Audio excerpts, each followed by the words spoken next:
नमस्कार, आप देख रहे हैं देवभूमि समाचार। मैं आपके साथ प्रियंका मलिक हाजिर उत्तराखंड की तमाम छोटी बड़ी खबरें लेकर। खबरों का रुख करेंगे, लेकिन सबसे पहले एक नजर हेडलाइंस पर।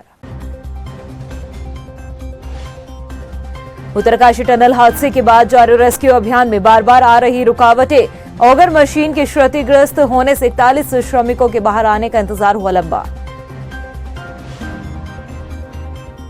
नैनीताल पहुंचे केंद्रीय रक्षा मंत्री राजनाथ सिंह का टनल हादसे पर बड़ा बयान। कहा, श्रमिकों को बचाने के लिए कोशिशों में जुटी है सरकारी मशीनरी। मजदूरों को लेकर पूरा देश है चिंतित। कोटद्वार में बीजेपी कार्यालय की विवादित जमीन को लेकर वक्फ बोर्ड ने बैठाई जांच। शादाब शम्स ने फेरा भाजपा के मंसूबों पर पानी। कब्रिस्तान की जमीन होने के पाए गए दस्तावेज। और राजधानी देहरादून को जाम के झाम से निजात दिलाने के लिए कवायद जारी। शहर के कुछ मार्गों पर अब बंद किए जा सकते हैं विक्रम टेम्पो। यात्री कर रहे इस फैसले का विरोध। हेडलाइंस के बाद बुलेटिन में खबरें विस्तार से। उत्तरकाशी टनल हादसे का हर दिन उम्मीदों से भरा नजर आता है। सुरंग के भीतर और बाहर जो लोग इंतजार में बैठे हैं, उनके लिए हर दिन नई उम्मीद के साथ शुरू होता है। मगर जिस तरह से रेस्क्यू अभियान में बार बार अड़चनें आ रही है, उसे देख अब श्रमिकों के बाहर आने का इंतजार थोड़ा लंबा होता दिखाई दे रहा है। ये रिपोर्ट देखिए। उत्तरकाशी टनल हादसे को 15 दिन हो चुके हैं और इन 15 दिनों में 41 मजदूरों को मलबे से बाहर निकालने के लिए तमाम प्रयास किए जा चुके हैं। मलबे को हटाने के लिए पहले दिन राहत जितनी आसान नजर आ रही थी, 15वें दिन आने तक वो डगर बेहद मुश्किल हो गई।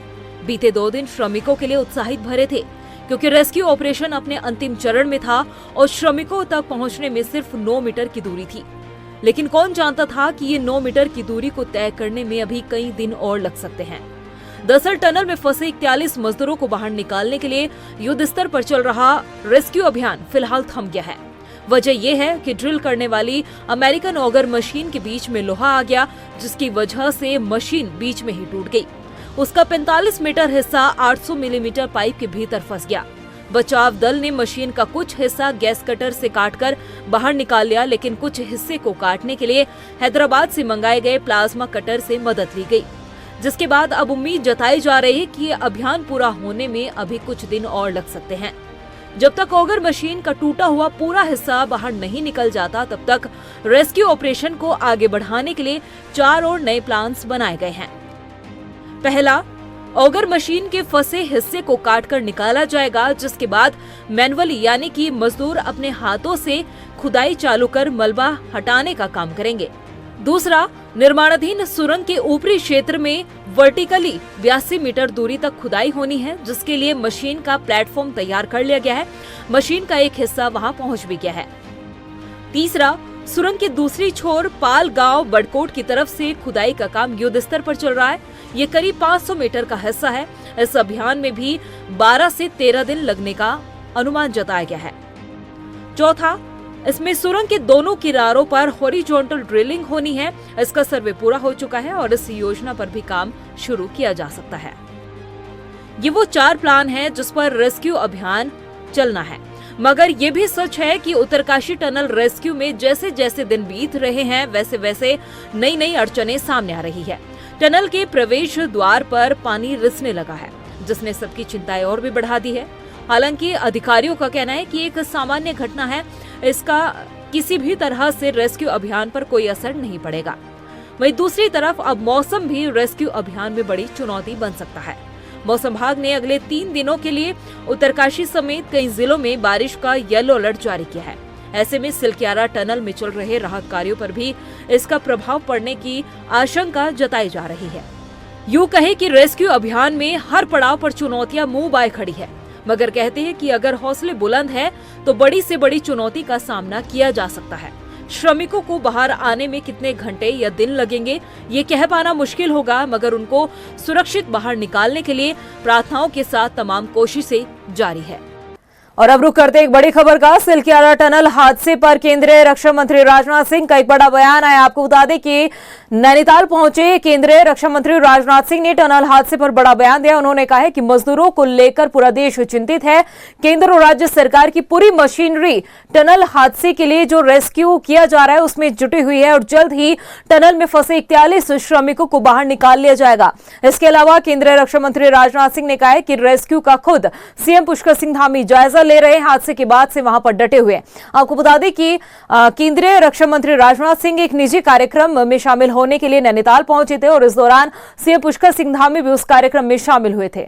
हमारी पूरी सरकार ही नहीं, सारा देश चिंतित है जो टनल में हमारे मजदूर भाई फंसे हुए हैं और यहाँ के मुख्यमंत्री धामी जी पूरी तरह से पूरा समय दे रहे हैं सर और उसकी निगरानी कर रहे हैं और साथ ही साथ जो कार्यक्रम चल रहा है इस समय टनल की खुदाई का समीक्षा भी। उत्तरकाशी टनल हादसे के बाद से सीएम पुष्कर सिंह धामी लगातार मोर्चे पर डटे हुए हैं, श्रमिकों का हौसला बढ़ा रहे हैं और इस बीच सीएम पुष्कर सिंह धामी टनल में फंसे श्रमिक बंधु पुष्कर सिंह ऐरी के परिजनों से मिलने के लिए टनकपुर पहुंचे, जहां उन्होंने परिवार वालों से मुलाकात कर उनका हौसला बढ़ाया और यह भी कहा है कि सभी श्रमिकों को सुरक्षित बचाने के लिए हर संभव प्रयास किए जा रहे हैं। सभी लोगों को बचाना सरकार की प्राथमिकता है। इसके साथ ही उत्तरकाशी टनल में चल रहे रेस्क्यू ऑपरेशन में सेना की मदद पर भी मुख्य सचिव एसएस संधू ने कहा है कि श्रमिकों को बाहर निकालने के लिए हर मुमकिन कोशिश की जा रही है। जल्द अच्छी खबर सामने आएगी। उन्होंने कहा है कि स्पॉट पर एक्सपर्ट्स की टीम मौजूद है जो हालातों का अध्ययन कर रही है। उत्तरकाशी में हर संभव प्रयास किया जा रहा है और अब अंतिम चरण में है जो भी ऑपरेशन है और हमें पूरी आशा है कि जल्दी ही इसको सफलता मिलेगी और जल्दी ही ये लोग हम बाहर निकालने में कामयाब होंगे। कोटद्वार में कब्रिस्तान की जमीन पर बीजेपी कार्यालय स्थापित करने के मंसूबों पर वक्फ बोर्ड के अध्यक्ष शादाब शम्स ने पानी फेर दिया है। जिस जमीन पर बीजेपी अपना कार्यालय बनाना चाहती थी वो जमीन कब्रिस्तान की है और इसके दस्तावेज उपलब्ध कराए गए हैं। रिपोर्ट देखिए। कोटद्वार में कब्रिस्तान की जमीन पर बीजेपी दफ्तर बनाने के मंसूबों पर वक्फ बोर्ड के अध्यक्ष शादाब शम्स ने पानी फेर दिया है। दरअसल बीजेपी कोटद्वार में कब्रिस्तान की जमीन पर अपना कार्यालय बनाने की तैयारी में थी। ये खबर सुर्खियों में आने के बाद कई सवाल उठे और मामले की जांच वक्फ बोर्ड के सीईओ सैयद सिराज उस्मान को सौंप दी गई, जिसके बाद जांच में पाया गया कि जमीन कब्रिस्तान के नाम पर दर्ज है। वक्फ बोर्ड के अध्यक्ष शादाब शम्स ने कहा कि जो जमीन कब्रिस्तान के नाम पर दर्ज है उसके तमाम दस्तावेज बोर्ड को उपलब्ध कराए गए हैं। अब उन सभी पर जांच की जाएगी और जांच के लिए एक कमेटी का भी गठन किया गया है। रिपोर्ट आने के बाद दोषियों के खिलाफ सख्त कार्रवाई की जाएगी। देखिए, इस तरह की बातें कंप्लेन के रूप में हमारे पास भी आई हैं। लोगों ने डॉक्यूमेंट्स भेजे, हम उसका परीक्षण करा रहे हैं कि जो कोटद्वार वाला ज़मीन का विषय है कि वो उस पर वक्फ बोर्ड का क्या रोल है, उसकी जांच करा रहे हैं। जैसा होगा फिर उसके बाद जांच करने के बाद ही कुछ कह रहे हैं। मैं ये इसलिए बोला है कि इस तरह की शिकायतें आई हैं, हम ज़मीन को दिखवा रहे हैं। उसकी जो अधिकारी हैं उनको आदेशित किया जा चुका है कि आप इसका क्या लैंड यूज़ है, क्या टाइटल है, इसका एग्जैक्ट पता चले। अगर वक्फ बोर्ड का कोई इन्वॉल्वमेंट होगा तो फिर बात की आगे। वहीं पूरे मामले पर कांग्रेस ने भी बीजेपी पर आरोप लगाते हुए कहा है कि भाजपा के प्रदेश अध्यक्ष महेंद्र भट्ट ने अपने बयानों में कहा था कि कोटद्वार बीजेपी कार्यालय की जमीन में कोई विवाद नहीं है, मगर वक्फ बोर्ड के अध्यक्ष ने जमीन के जांच के आदेश दे दिए हैं, जिससे साफ पता चलता है कि दाल में जरूर कुछ काला है। बड़े अचरज की बात है कि एक तरफ भाजपा अध्यक्ष महेंद्र भट्ट कांग्रेस पार्टी पर मनगढ़ंत आरोप लगाने की बात करते हैं और कहते हैं कि सारी छानबीन के बाद ही कोटद्वार में भाजपा के कार्यालय बनने का प्रस्ताव पारित हुआ, और वहीं वक्फ बोर्ड के जो अध्यक्ष हैं वो इस पूरी कवायद की जांच की बात करते हैं। तो निश्चित रूप से आप समझ में आ जाएगा, बाहर आ जाएगा, सबके सामने दूध का दूध पानी का पानी हो जाएगा। और जो हमारे पास डॉक्यूमेंट्स हैं वो साफ तौर पर बताते हैं कि वो कब्रिस्तान की जमीन।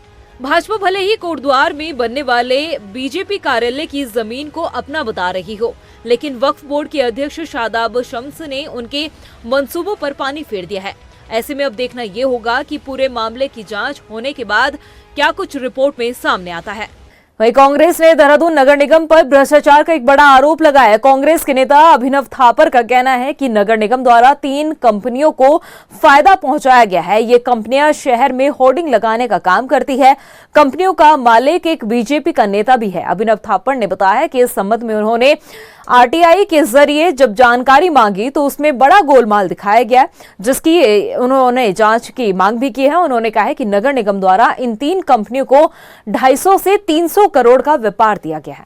पिछले 10 वर्षों में नगर निगम में होर्डिंग और यूनिपोल के टेंडर के भ्रष्टाचार का मामला मैंने आरटीआई निकाली है पिछले कुछ समय से, तो उसमें निकल के आया लगभग 250 से 300 करोड़ रुपए का बिजनेस इन कंपनियों को जो मिला है, वो एक पॉसिबली एक कार्टेलाइजेशन इसमें हो सकता है। उसकी इन्वेस्टिगेशन की हमने मांग करी है और नियमों को ताक पे रख के ईएमडी कैसे चेंज करके और हाई कोर्ट के ऑर्डर का मिस इंटरप्रिटेशन करके, जैसे हाई कोर्ट ने एक ऑर्डर कहा कि आप हमारे यहाँ हमारी परमिशन से आगे काम कर सकते हैं, और इन्होंने ऑर्डर में लिख दिया है कि आप हाई कोर्ट ने मना कर दिया उस काम को करने से, और उसी के बिहाफ पे इन्होंने कई सैकड़ों करोड़ रुपए का आगे एक्सटेंशन किया है। वहीं हरिद्वार ग्रामीण से कांग्रेस विधायक अनुपमा रावत ने क्षेत्र के विकास कार्य को लेकर अधिकारियों पर लापरवाही का आरोप लगाया। दरअसल अनुपमा रावत ने लारडांग में सिडकुल स्थापित करने की मांग की है। अनुपमा रावत का कहना है कि मुख्यमंत्री ने भी लारडांग को इंडस्ट्रियल एरिया बनाए जाने की घोषणा कर दी है, लेकिन अधिकारियों को और स्थानीय विधायकों के साथ उनके साथ मीटिंग कर कार्रवाई करने के निर्देश दिए गए, लेकिन जो जिम्मेदार अधिकारी है